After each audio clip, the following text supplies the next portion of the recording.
নতুন বিনিয়োগ আনতে পারলে ট্যানারি খাত থেকেই বছরে 10 থেকে 12 বিলিয়ন ডলারের রপ্তানি আয় সম্ভব বলে জানিয়েছেন শিল্প ও বাণিজ্য মন্ত্রী খন্দকার আব্দুল মুকতাদির।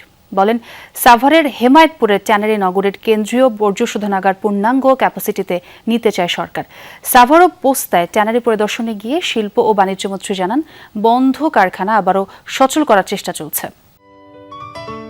সিলন টি রপ্তানিতে শীর্ষে। দেশে প্রতি বছর কুরবানির ঈদে সংগ্রহ হয় লাখ লাখ পশুর চামড়া। এর বড় অংশ প্রক্রিয়াজাত হয় সাভারের ট্যানারি পল্লীতে।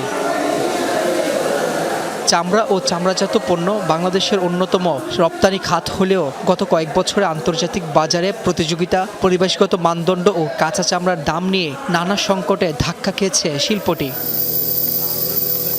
শুক্রবার সাভারের ট্যানারি পল্লীতে পরিদর্শনে গিয়ে শিল্প ও বাণিজ্য মন্ত্রী জানান, হেমায়েতপুরের ট্যানারিতে সিএটিপি সর্বোচ্চ ব্যবহার করতে চায় সরকার। এই বর্জ্য পরিশোধনাগারটা যে প্রজেক্টেড ক্যাপাসিটি ছিল 25,000 কিউবিক মিটার পার ডে, কি পরিবর্তন করলে সেই জায়গাতে আমরা ফেরত আসব এবং ক্রোমিয়াম রিকভারির জন্য কি করা লাগে সেটা আমরা করব। হাজারীবাগ থেকে এখানে স্থানান্তরের সময় যে সমস্ত প্রতিষ্ঠান ঝরে গিয়েছে এবং লোকসানি প্রতিষ্ঠানে পরিণত হয়েছে, সেইগুলিকে কি উপায়ে আবার লাভজনক প্রতিষ্ঠানে পরিণত করা যায়, সেই সব জায়গায় কিভাবে নতুন বিনিয়োগকারীকে আনা যায়, এই প্রত্যেকটা জিনিস নিয়ে আমরা কাজ করছি।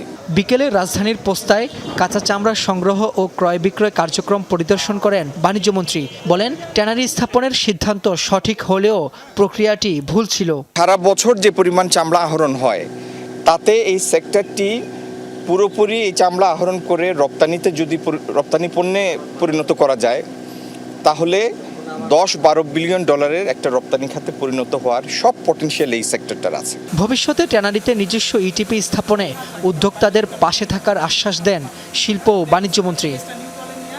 রাব্বি হোসেন, যমুনা নিউজ, ঢাকা।